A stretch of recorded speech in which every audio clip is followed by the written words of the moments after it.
helping people get involved in any way that they wanted. And of course, climate change was one of my top issues too, and relaying the importance of it in the Biden administration to voters.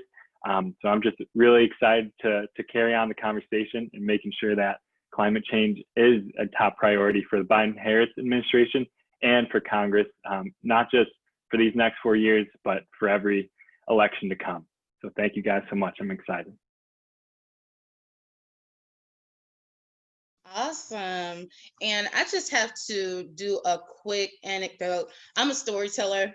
Before I entered into this EJ space, I was a middle school and high school teacher, surprise. And so one of the things that is really exciting about how Rio and I met, I literally did a post on social media and I was like, hey, can you all tag like some really dope folks that worked on presidential campaigns for this year? Like, I want to put together like this really good panel. And so what's interesting is that I'm originally from Memphis, and some of my folks from Memphis actually tagged Rio more than once. That just shows you how dope he is. So I'm so excited to virtually meet you. And when outside is open up again and it's safe, we're definitely going to connect. Definitely. Thank you so much for putting this together, Latricia. It's truly an honor. I'm excited. Thank you. All right. And next we have Miss Wawa. Hi, friends. Oh my goodness. I don't want to repeat anything that anyone else has said, but I am so extremely honored to be able to share this virtual space with folks that are so invested in this movement, and specifically folks that I look up to so immensely. So thank you so much for inviting me. I had a mini fangirl moment when I got the email. I was actually in class at the time, and I was just really, really excited. My name's Wanjiku Gatheru. I go by Wawa as well, and I'm a 22-year-old environmental justice advocate. I'm currently a Rhodes Scholar at the University of Oxford. I'm doing a degree in nature, society, and environmental governance.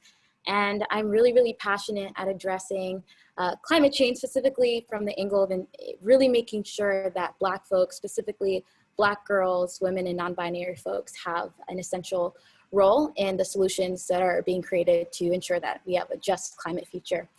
So I recently started a platform with a couple other sister friends called BlackGirlEnvironmentalist.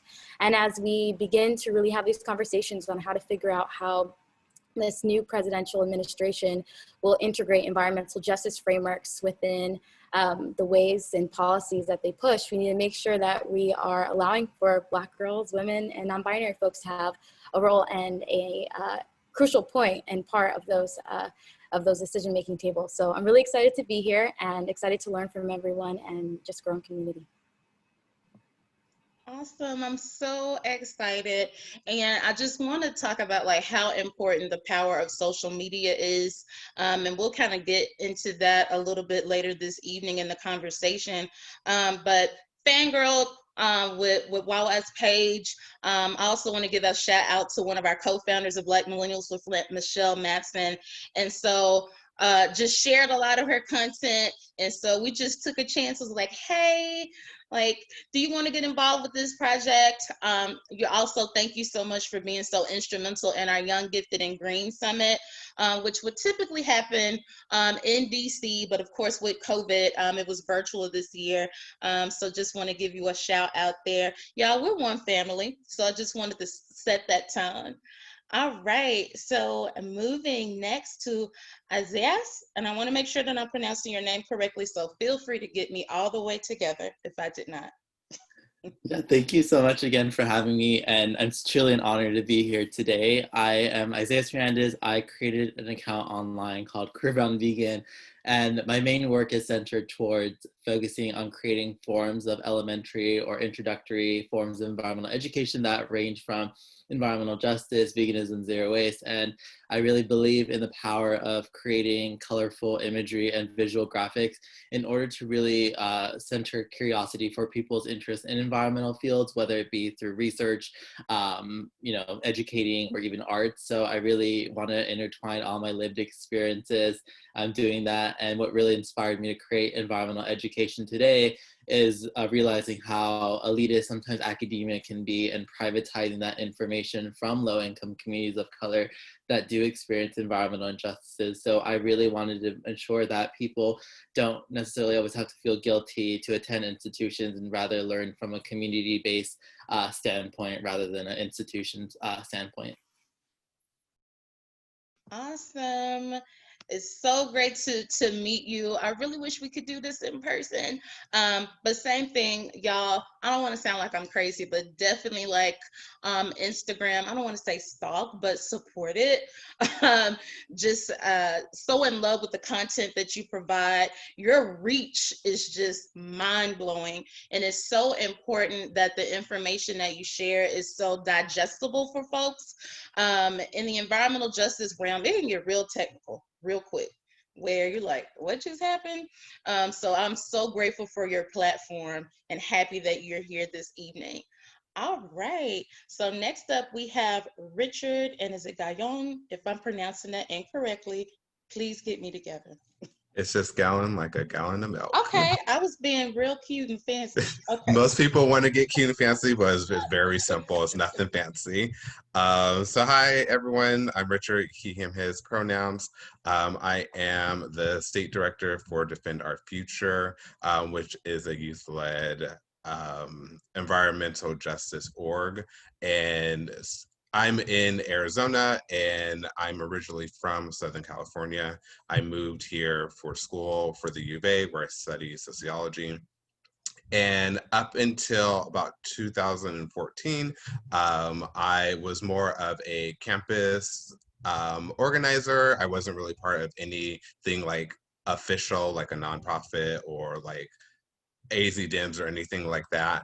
And then I started doing more political work in Arizona when I realized Arizona wasn't where I planned to be here for so long. It was just to get school and then go back to California. But that wasn't what I had planned out. And then I started getting more involved into organizing as a whole within Arizona.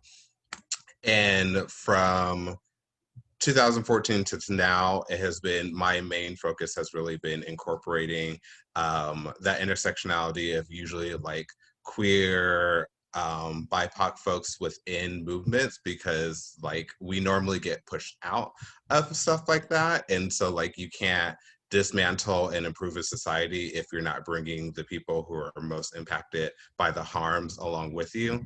And so that has been really my main focus in each campaign that I have worked on, which has led me to Defend, which is actually the first environmental org that I worked with, because for me, I was like, growing up in the 90s, when I hear environment, I'm like, oh, Earth Day. And when I think of Earth Day, I think of like white people. And so I'm like, I don't really care about that, because like Black folks have other things to deal with.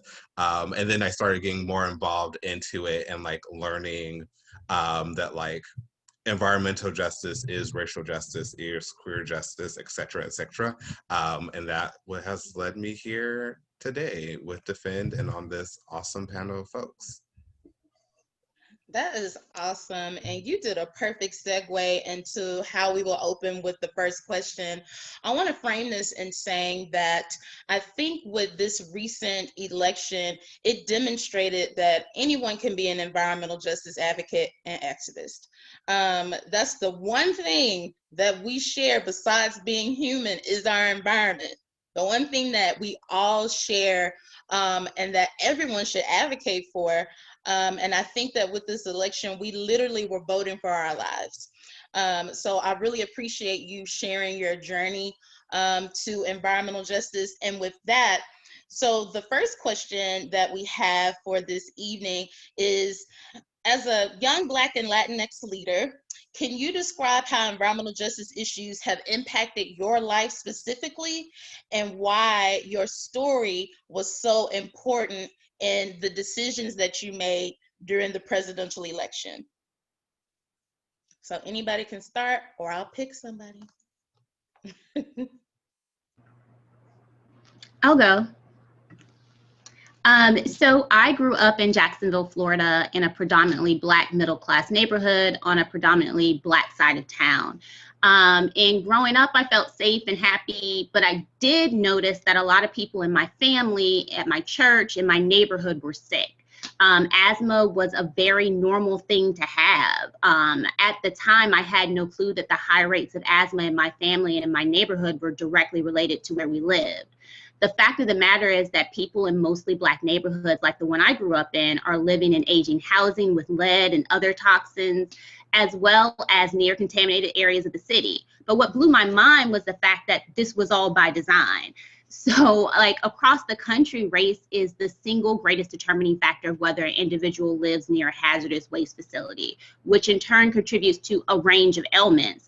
In Jacksonville, 3 of 5 landfills are in predominantly Black or Hispanic neighborhoods.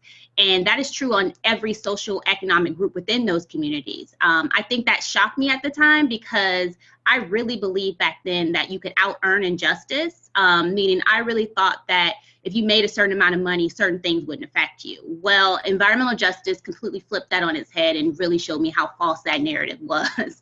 Once all these things started to click for me, I knew that I had to do something and have been working in the climate justice and climate change space ever since. I believe that the two biggest problems facing our country and the world are runaway climate change and rising inequality. And we can't fully solve one without addressing the other. So if we eliminate injustice and poverty, but do nothing to address climate pollution, we will all be equal on a planet plagued by floods, drought, disease, and extreme weather disasters. Like we saw this year in Portland and in the Gulf Coast. And we can't win on climate unless we build a bigger, broader movement that meets the needs of the hardest hit individuals. So I joined Climate Power this election cycle to make sure our elected officials and candidates who were trying to win our vote made climate justice a top priority. And we won. Now we have to hold them accountable. I think that's actually a good segue into like my story, because like I was on the flip side of, I grew up upper middle class. Like I realized as I got older, I grew up with a lot of privilege, being able to attend a good school district, being in the like a quote unquote safe neighborhood, aka a white neighborhood. And so I never really thought about it until I got older, because like I still had asthma when I was little. I think most of my friends have asthma. Growing up in the 90s in Southern California, and I was realizing, oh, we lived in this nice area, but like with all the pollution from cars and smog and stuff like that, we were still impacted. And I even remember being in high school and we would joke and be like, oh, our sunsets are so beautiful because of all the smog that we have, not realizing that like we knew that smog is bad and you shouldn't breathe it, but like if we weren't cognizant of like smog, health hazards, like coupled with like environmental issues on there, coupled with all that. So like growing up, I never really thought about it. And then like I said before, when I thought about environmental issues, I thought about Earth Day, etc.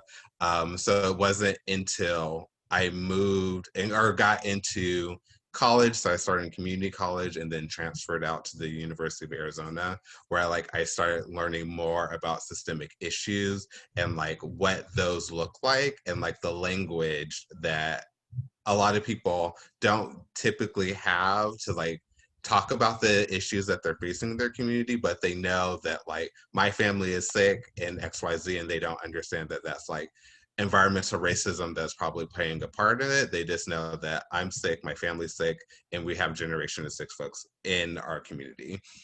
So it wasn't until like I started building that language that I'm like, oh, America isn't all that great for Black folks. And then I deconstructing a lot of the like empirical colonialist like things that we learn in our educational system. And then that's when I started getting more into racial justice, and then started flowing into the all different realms of things.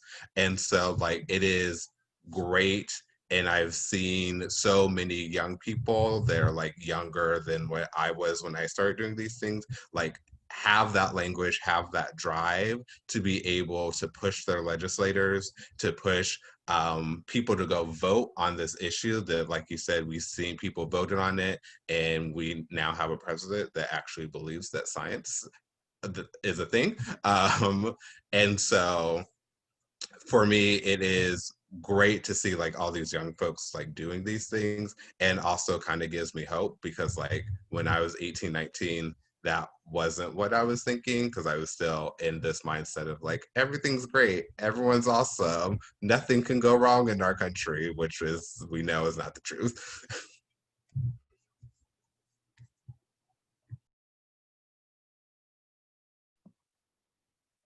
So I 100% like connect with that about living just kind of like in this utopian space, especially like from a youth perspective. So I'm originally from Memphis, of course, do a ton of work in Flint, Michigan, but in Memphis, as much Black excellence is here, it's a ton of pollution here. So that, you know, that definitely resonates. So we have beautiful upper middle class Black communities, however, that are adjacent to all sorts of just horrendous, heinous environmental hazards. So Wawa, it looks like you also wanted to share. Yeah, I think the framing of this question is so important, specifically in my journey, and the fact that I also had this experience of growing up. I was like, okay, environmental issues, Earth Day, all these things are for white people. And that was something that, you know, we would talk about in my family, like, oh, hiking isn't for us, you know. And specifically, my family is from Kenya, and my parents immigrated to the US and come from a long line of farmers. So for them, you know, coming to the US and then spending time outside was more of a regressive thing, right? So the outdoors is more of this thing for white people. And I remember my junior year of high school, I took an environmental science class, and my teacher, Mrs. Rose, God bless her, decided to add an environmental justice section that actually wasn't a part of the curriculum. And that was the first time that I actually heard of the terminology environmental justice. That was the first time that I was able to start making these connections of, oh my goodness, why is it that a lot of my family members have asthma? Why is it that climate change is impacting my family members still in Kenya, where we're experiencing a drought like we've never seen before, and absolutely driving even more of our family members out of Kenya and into countries that have largely been exasperating and actually have created the climate crisis as we know it. So I feel as though my story is really important in the fact that I didn't really know that I had a role to play in the environmental sphere. And I feel like that experience really defines why I am in the environmental space, because as we begin to understand, hopefully we've known this for a long time, but as you know, our political leaders start to really engage with and understand how imperative it is to have solutions to climate change and take it seriously, oftentimes those people turn to, you know, the environmental sphere. Oh, the environmental sphere is the right place to start to ask questions on what those solutions should look like. But what does it mean when the environmental sphere still struggles with understanding the way that race, class, and gender are absolutely integral to the way that we experience our environment? So I think right now, something that I see myself playing a role in is, what can I do within the movement to ensure that when people come knocking on our door, we actually have solutions that are cognizant of the importance of intersectionality in the way that we discuss and address climate change. Ooh, I just got to say, drop some mic. Yes, ma'am. Rio or Isaias? Yeah, I can share. So, you know, similar to Richard and everyone else, you know, I didn't really know about environmental justice up until, you know, I was a young adult. I started learning more about it in college. You know, of course, Black and brown communities are more likely to be impacted than white communities are. And I grew up in a very privileged suburb of Chicago. But in Chicago, the city itself, environmental racism is just so prevalent in communities of color, especially in the neighborhood where my grandma and a few of my elderly relatives live. It's called Little Village. You can look it up. This past summer, there was a coal plant that's no longer in use, but it had plans to be destroyed. And the demolition crew decided to completely tear down and destroy the plant, and a huge plume cloud of dust surrounded the area, just covering every single block in the immediate radius during COVID-19, and it's just, and the residents of that neighborhood had no prior warning about the event. So they were completely shocked and surprised that happened. And, it's moments like that where you realize, like, this environmental justice has to happen now. It can't happen tomorrow. It can't happen, in the weeks to come. It must be an issue now. And I'm just really hoping to be part of this movement just alongside everyone else here to ensure that people in those communities who are already being affected by climate change, more so than people in white communities, are being prioritized in receiving aid and relief, but also being part of the solution and having an equal seat at the table with policymakers, with climate experts, because the people in those communities' opinions matter more so than anyone coming from the outside. So I think it's just so important that, again, like we've been saying, that we highlight and center the voices of the people who are already being impacted by this issue. And then, the story, thank you so much, Latricia, for pacing that. That's really great. Thank you so much. Yeah, I think for me, I grew up in Los Angeles, and downtown LA is known to have a lot of oil refineries, and I grew up in the San Fernando Valley area. And for me, my parents, we lived in affordable housing, Section 8. So as mentioned previously, is that any affordable housing programs in the city of LA is generally nearby anything that's toxic facilities, like heavy freeways, the airports nearby. And I remember growing up, like, I was always told, like, you can't go outside for too long because it's bad. And I'm like, why is it bad? And I didn't really understand that growing up. And as I got exposed to a lot of environmental conservation and gardening kind of basic concepts that you learn, I remember doing a beach cleanup, and we're being told to clean up the environment, and I was like, well, why don't we go to my community and clean it up the city, because there's a lot of trash and there's a lot of issues. And I remember I was silenced by one of the teachers because I asked that question. But it made me, as I got older, I realized, like, all of the environmental inequities that were happening. So right across the street, I lived nearby 6 commercialized toxic facilities. And then right next to it was the Metrolink that passed by from different times of the hour, from like 3 a.m., 6 a.m., 1 p.m., and in the evening. And I remember just like going to the nearby my elementary school and realizing, like, how we had limited time lunch. Like, it always told us, like, oh, don't go outside for too long, or stay inside as much as you can, or we have other things for you. And when I went to middle school for a more affluent city, I was seeing how much different the community looked like why was it designed this way? Why are cities built differently? And in high school, it was finally when I realized about the term environmental justice in my senior year of high school, when an EJ org came to our school and started talking about issues that were related to the city where I grew up nearby. And what I really took away from that was the fact that these facilities, whether it be the city or which came first, the industry or the city came first, regardless of its intention, the way that communities were designed was to disproportionately punish Black, Indigenous people of color, no matter where you were. And it really made me angry, because when I went to college, I realized the amount of time I took to learn all these theories, policies, that I asked myself, how can this be really applied in a way that's really accessible for people? And most especially realizing how academia, most especially scientists that would go into EJ communities, have this savior complex to save these cities, take away their data, extract them, and then leave, and there's no really action.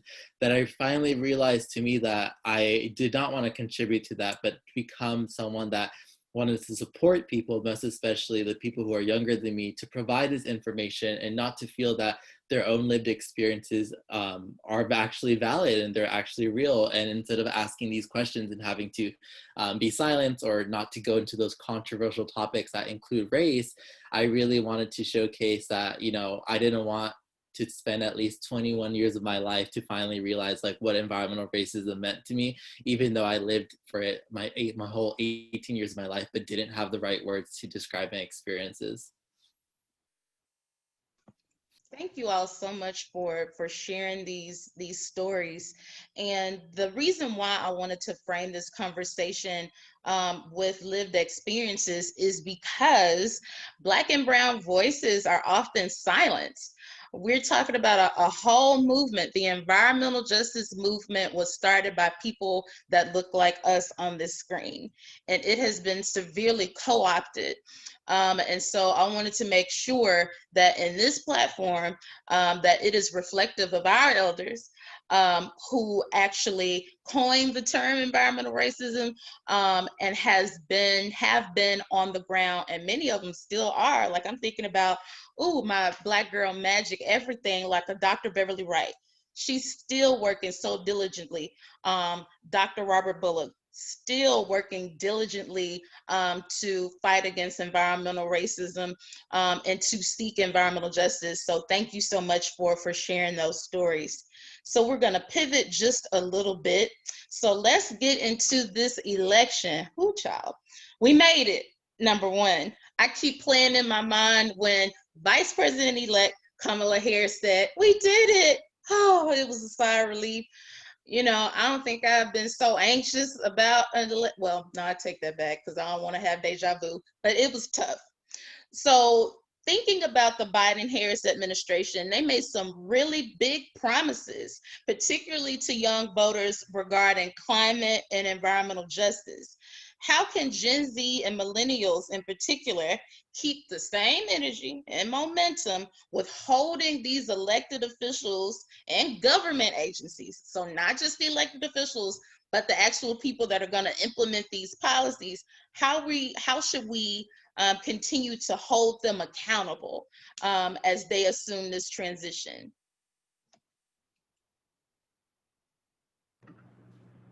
I can start again. So I'll start by saying movements won this election for Joe Biden. The Sunrise Movement, Justice Democrats, Black Millennials for Flint, Next Gen America, and so many other grassroots organizations understood the stakes, put their differences aside, and really mobilized their political power for climate, economic, immigration, and racial justice. They organized hard, they contacted millions of voters, and cast the deciding ballots in critical areas for this election. So how can Gen Z and millennials keep the same energy? I think it's simple. Like, we will make sure he remembers that we sacrificed our youth to fight for this planet, that we have other dreams besides climate organizing and activism. We're trapped, unable to do anything else with this carbon clock ticking in our ears, water rising past our knees, and heat searing the back of our necks, right? Joe Biden needs to feel that heat too. He has young voters of color to thank for his victory. Young people turned out to vote in record highs, the highest in history actually, but not for him. We voted to save ourselves. We are voting for existential survival on three fronts, right? The climate crisis, COVID-19, and white supremacy. And we cast our ballot only to vote out an openly racist administration that is especially hell-bent on the destruction of our people and the planet.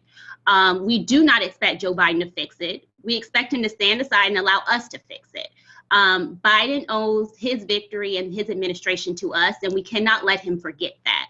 So now is the time for our movement to do what it does best, right? We organize, we recruit, we train, we act. We continue to build up the most powerful political machine in American politics. Young people of color won this election, and young people of color will make this movement stronger. This isn't just the white climate kids movement anymore. This is an intersectional movement for justice, racial justice, economic justice, immigration justice. It's all climate justice.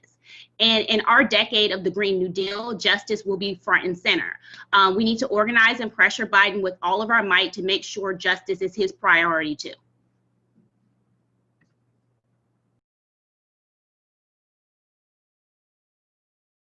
Woo, I'm over here, I got chills. I'm like, when you talk about sound bites, we're about to, you're going to keep seeing that in rotation. I mean, I love that we voted to save ourselves. So we know that during this administration, first of all, who on the Democratic ticket in the primaries, didn't it seem like it was so long ago? But it was not. It was kind of a mess. But the big focus with young people was so issues based. It was issues based. So it shifted the culture around how we look at politics, where we're not voting for the person per se.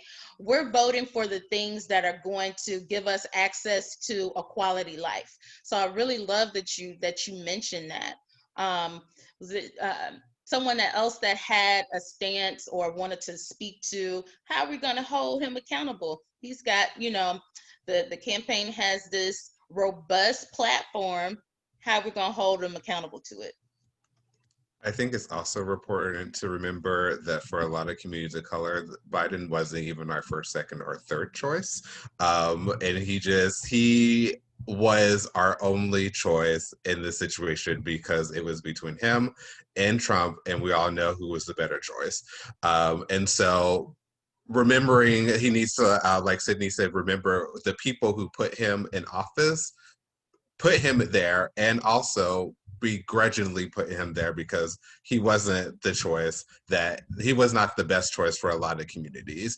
And so seeing the political power that we saw during elections, before elections, is kind of that momentum that we need to keep ongoing, because unfortunately amongst a lot of people, they feel, unless they're like really entrenched in the work that we're doing, they feel, oh, elections are over. We did it. We're done. Everything's going to be fixed. That's not the case.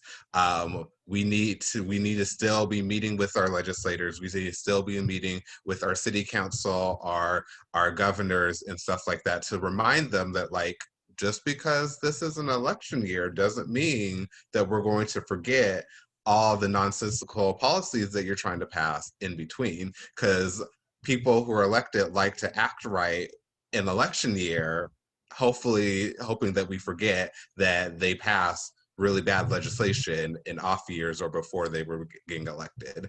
And so at least in the work that we do at the Fin, we are still moving people to continue to think that, like, just because we're done with our election doesn't mean that we need to stop meeting with our legislators, because policies are going to come through and we're going to need them to move on policies, not just, oh, we got you elected and you can do all the work. But because especially in Arizona, we don't have the best Democrats around, so we need to remind them that, like, you need to also do the work that we elected you to do. And so if that requires us to call your office every other week, if we need to schedule a legislative visit every other month, if we need to be best friends with your staffer and they know us by name, then that's what we're going to do. And everyone needs to recognize, like, where they can, because, like, everyone does not have the ability to do all the things I named, but they can, when they see a petition or pre-filled out form letter, taking that 5 minutes to write their name and then, like, maybe a few sentences about their story does a lot. Being able to show up for like 30 minutes for a phone bank once a month does a lot. And so a lot of folks who may not, like I said, be entrenched in the work that we need do also need to validate themselves and knowing that, like, if you only volunteered 5 hours a month, each month, doing one of those things or helping other people do those things, that is the work that we need to, one, sustain the movement, so people don't get burned out who do this full time every year, all year round, but also to maintain that momentum so when election year comes, it's not this shock that we're talking about Black people, we're not talking about Latinx people, and like all the issues that we're still facing. Is people know that we're doing, like, know that these issues have been going on, that we have been pushing legislators to do things, and they may or may not have been doing stuff. And the people who have not been doing things, we bring up all the receipts and then show them that, like, hey, that was great. Your 2 years was not the best. We're going to replace you with someone better. I'm just going to add this really, really quickly. I think that last point that you just made, Richard, in regards to we'll replace you with someone better. I mean, Sydney, you're talking about movements like the Justice Democrats, right? The Justice Democrats have brought in people like Cori Bush and Jamal Bowman. And the thing is what I'd say to elected officials that don't want to be held accountable and don't want to listen to the very folks that have allowed them to have this seat in the first place, okay, don't get comfortable. Like, if you don't want to be held accountable, we'll vote you out and put ourselves in, because again, this movement is about our lives and is about our just future. And if you aren't willing to make that a priority, we'll do it for you. Yeah, I'll continue on with the talk of local and state engagement, especially what's going on in the chat. I really think that, the key to sustaining the movement and the energy is to ensure that, we're organizing at the local levels as well, by starting with who we already know, because, everyone was so focused on the election in 2020, but now we have to be so focused on what, our neighbor can do, who might not even know who their city council person is. What can they do to make sure that we're holding him or her or them just as accountable as we would like Biden to be.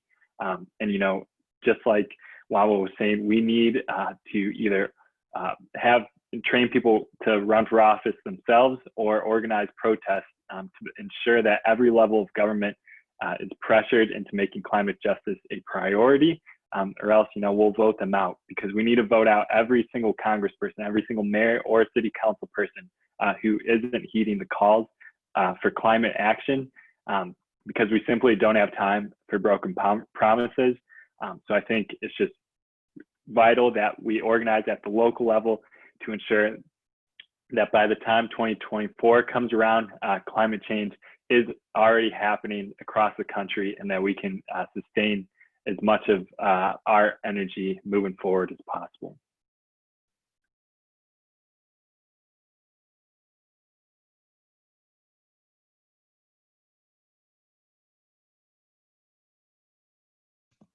Oops, sorry, I was frozen for a second there. I really like that focus. To wrap this up, and this is a good segue to talk about the impact of local organizing. And one of the things that I see so frequently, but I feel hopeful and optimistic that it's going to take a turn. Historically, there has been so much focus on presidential elections, but look at how close we're looking at Georgia right now. Look at the movement around Georgia, and where it's like this complete light bulb went off around, this is how our democracy works, right? This is what people power looks like. And so it makes me think about Black Girl Magic, Stacey Abrams, for example, and how that sister, along with some other sisters, turned that state blue. And it's not even like partisan based, it's based on equity. It's centering the history of voter suppression, the history of white supremacy, systemic oppression, and being up, just dismantling it, calling it out, and working together with what I like to call common folk. So not necessarily, I know all of us on here, we've gone to college and we have degrees, and that's great. But I think about like my mom, my aunts, whoever, mobilizing, being a part of this movement is so important. And it gives me civil rights vibes, right? So during the civil rights movement, it was everybody. It was your motherboard, if you went to a Baptist church, everybody was working together and collectively around freedom. And so I'm really excited and energized about that. So kind of shifting somewhat. So let's talk about political appointments. And this will be our last question, because I do want to make sure that we get into some of the questions that have come through the chat. But recently, so for the last 2 weeks or so, we've seen some major appointments and they are happening very quickly. I know that along with the focus on environmental justice, there was a major focus for there to be more representation of Black women. I'll be honest and say, I do think that there is a missed opportunity, but there's still time for representation of the Latinx community as well. But thinking about some of the political appointments in general, what are your sentiments and what do you think how this may impact the work around environmental justice? I can start. I feel as though in the past year and a half, and in this presidential election particularly, we have the sentiment of let's listen to Black women, let's listen to Indigenous women, particularly as we have absolutely grounded so many different social movements, but really delivered in key states in this election and really delivered this election period, right? And something that I've been seeing right now is that Congresswoman Deb Haaland has been endorsed by over 150 tribal leaders across the country, by over 50 different House Democrats, alongside thousands of different Americans from all around the country, and particularly Indigenous youth, Indigenous women, and Black women and girls, right? So I feel as though if we're gonna be toting this concept of listen to Black women and listen to Indigenous women, then we need to start appointing the folks that we know and need to be in those positions of power. Right now, there's a lot of talk that President-elect Biden is looking to appoint someone that has been lobbying the interior actually for the past 4 years to mine.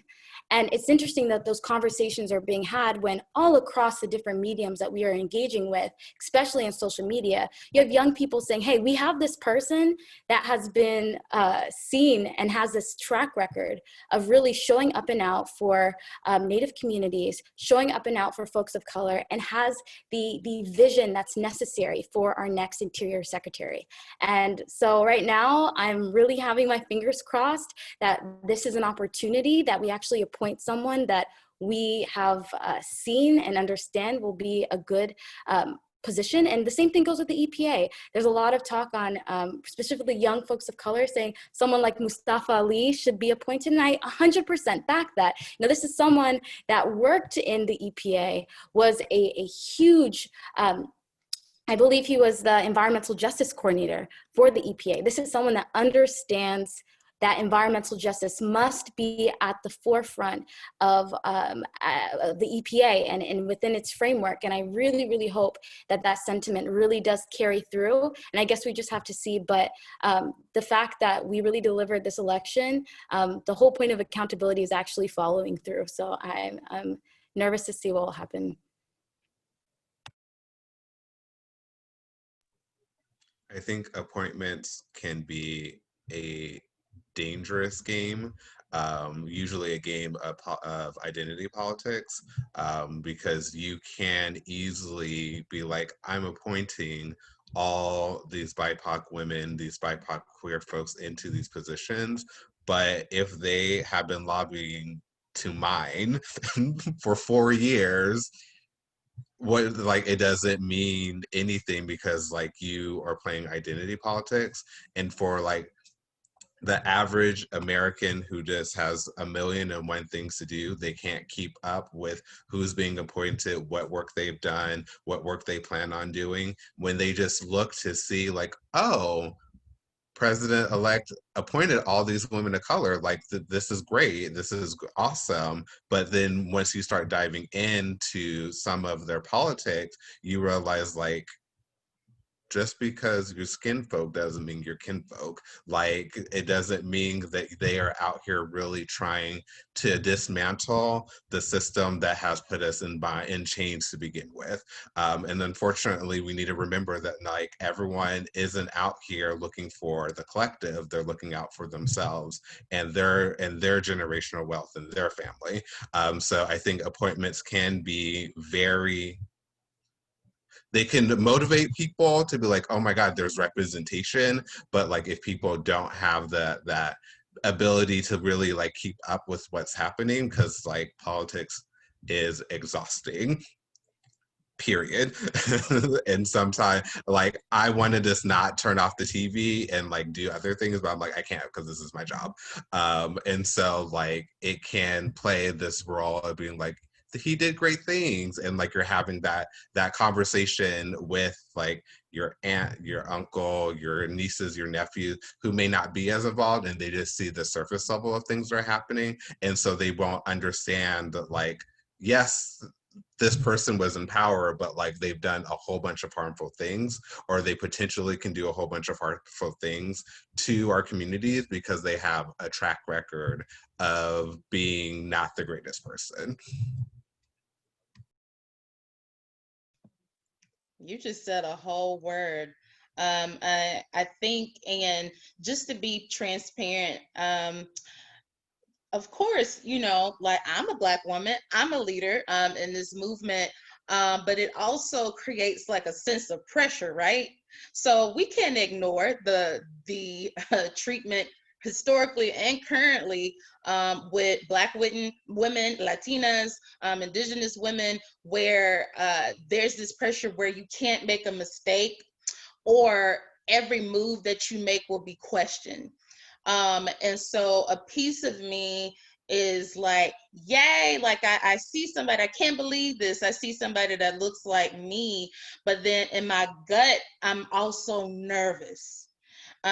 You know, we can't forget what happened, you know, during campaign season, and how now Vice President elect Kamala Harris was attacked. You know, we had to combat things with saying, support Black women, love Black women, you know, to kind of de-escalate some of the vitriol and hatred that we saw. Patriarchy is real. You know, it's a real thing, you know, so they're definitely, while there is some excitement, that really resonates with me, Richard, is we also have to be real and prepared, you know, for those. We're not in a post-racial society, and we have to be equipped and ready to balance that. Right. So with that, I do want to. Can y'all believe that? Like we got 9 minutes? How? How? So I do want to get into some of the questions. That last question was perfect because it aligned with one of the questions that came through the chat box. I also want to touch on a question that came in that says, we noticed the lack of civic and policy education. Woo, child. Many people don't even know who their local legislators are or what they do. What can we do, or how can we remedy this? I can take that one because I love education in general.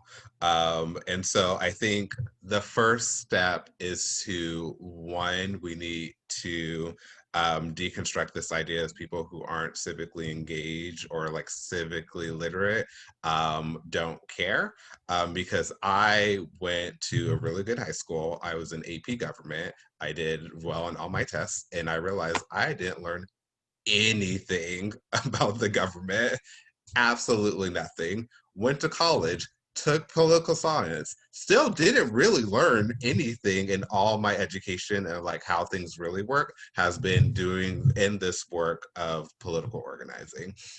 So first we need to like deconstruct that idea, because sometimes people are like, oh, you can just Google, like, why don't you know these things? Second thing, our political system is structured in a way for people like us not to be participate in or understand. I sometimes get really bored and I decide to just look up different bylaws of committees in Senate. And some of those things are like just like designed to like make skew power for different people. And so like our political system is actually very complicated to understand. We have elections like almost every year, and people are like, oh, it's only 2 to 4 and I only really care about the 4th year. It's like, no, your city probably has a special election or election going on like right now. And then also being able to have those conversations with each other and not being afraid to be like, I don't know who my city council member is, who my secretary of state for my state is, because the fact of the matter is most people don't. And like, I am not perfect, and I'm like, I don't know everyone in my city's government and my state's government, and I work in this. So we in the work that I do, I like civic engagement is like really foundational along with racial justice, because like if you don't understand the system that you're trying to change, is very difficult to do it.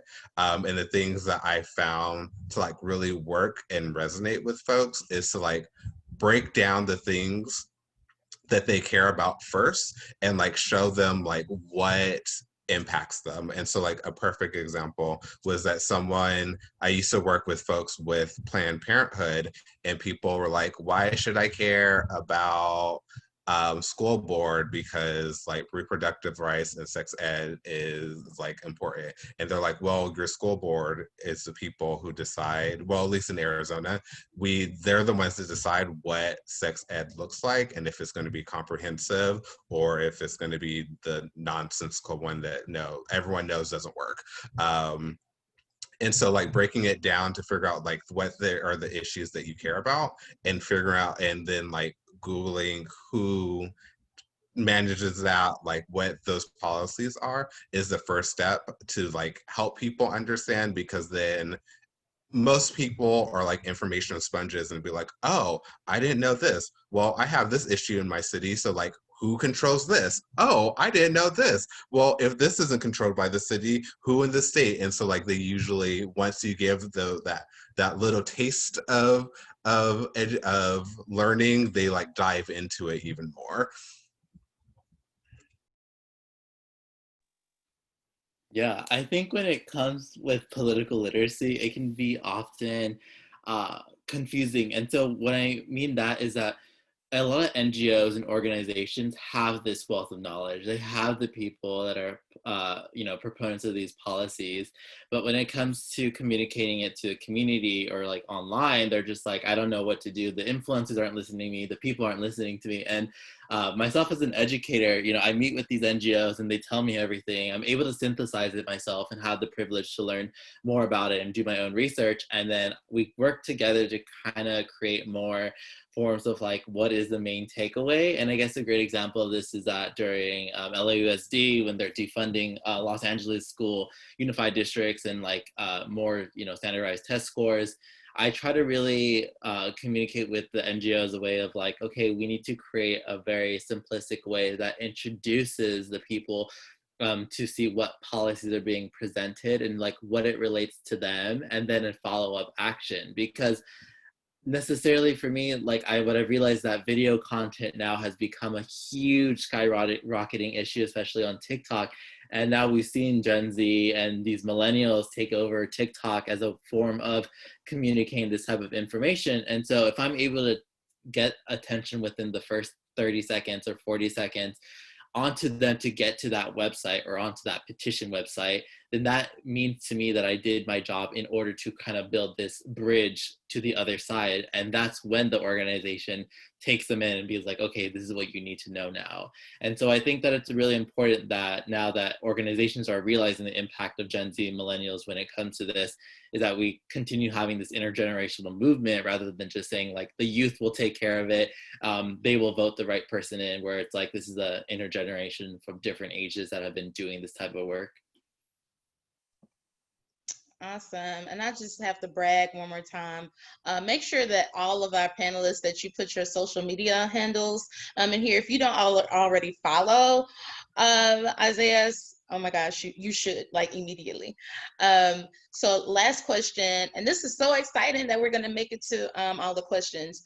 One of the questions came in and it talked about like, what are the global impacts So I put a comment in the chat box earlier where specifically when we talk about climate change, for example, it's not just a effort that, that will achieve a better climate just with the United States. There are definitely global impacts and considerations. So thinking about that, what are your recommendations for this movement to not be siloed, but for us to think about this from kind of a universal perspective? I think one of the keys is, as we were talking about education, making sure that the people who aren't in this space, aren't in this work, who aren't all too familiar with climate change and how it directly impacts every single one of our lives, gets that education to recognize that our very survival is dependent on whether or not our local and federal and global leaders are taking action on this issue, because this issue is a unifying issue that can bring people together across racial and generational lines. So it's dependent on people like us to make sure that our language is inclusive and inviting and empowering, to make sure that we get the reach that we need, to make sure that we have a survivable future, and one that everyone has a chance to breathe easily and drink clean water. Just making sure that it's being simplified and inclusive in the movement. I'm gonna add a point here too. Oh, sorry, Sydney, did I just cut you off? No, go ahead, Wawa. I'll just put, as someone who's Kenyan American and feels as though I don't want to be so stereotypical as a child of immigrants, being like, I live between two worlds, but I mean, I do. And I feel as though, when we look at who's experiencing climate change right now, first and worst, when we look at a world map, it's literally a colonizer's playground, right? So when we talk about how this is an international movement, we also need to have some real honest conversations of why the climate movement has been recognized or validated as, a white movement. It's not. Because if we were really to pass the mic, like we say we need to pass the mic, the conversations that we need to be having in the climate space need to be centering reparations. What are we going to do to support the people that had nothing to do with creating the climate crisis to what it is right now, but are currently experiencing the worst and the brunt of it, and are constantly being infantilized and pushed to the side as victims rather than people that know the problems and therefore know what solutions should look like because they're experiencing it firsthand. So I think this movement really, really needs to begin to understand that when we have conversations about passing the mic and making sure that people of color within the United States are being taken seriously at the decision-making table, we can't just have, a global north focused, right? We need to be thinking about why is the fact that African climate activists are rarely seen or taken seriously. There was that picture in AP where you had, all these youth activists, Greta Thunberg and a couple of the other ones, and I'm blanking on her name. She's a Ugandan activist, Vanessa. Someone. Anyways, they literally cropped her out. And it was literally just like such a stark observation, as another Black person of like, wow, y'all really just cropped her out. What does that actually mean?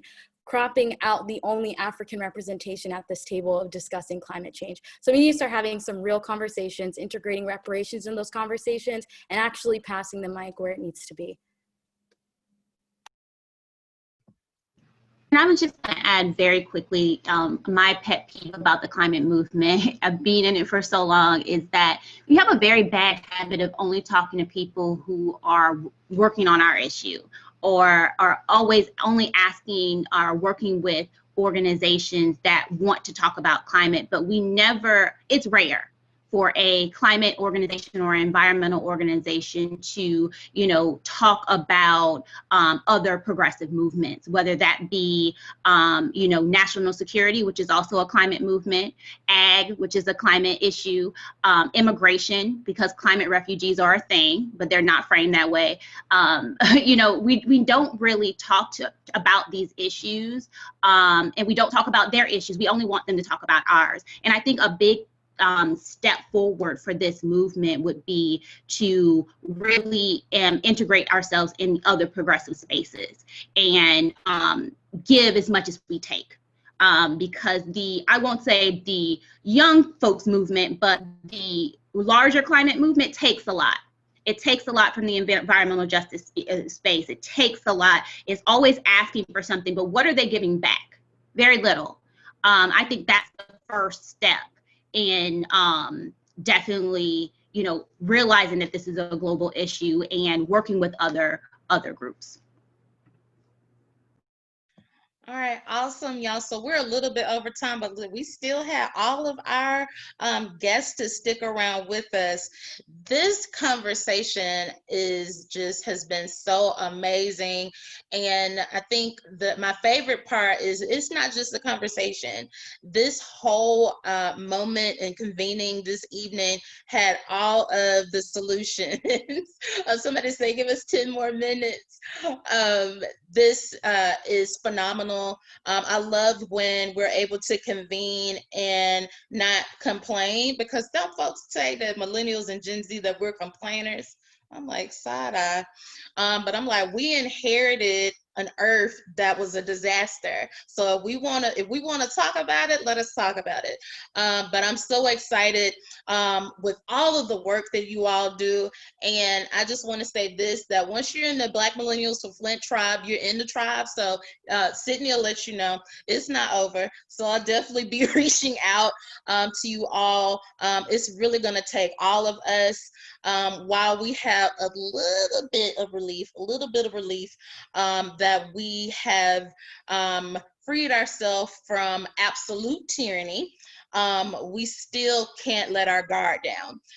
So I'm looking forward to our collaboration, to those who are still staying on. Yes, it's an intergenerational movement. Yes, come on, boomers. Yes, we have to. The environmental justice movement was not started by Gen Z or millennials. So we would, it's imperative that we make sure that we acknowledge that. But yes, absolutely. Thank you all so much. I'm not going to keep holding y'all. You all stuck with us on a Thursday evening. We will make sure that we send out just a follow-up where you have access to this video. It was recorded, and also it was live on our Facebook page. So if you want to like our page on Black Millennials for Flint, you can access this and share. And with that, thank you all so, so much. And you have a fantastic evening, and mask up. Yes. Okay. Bye. Bye, everyone. Thank you guys so much. Have a good one, everyone.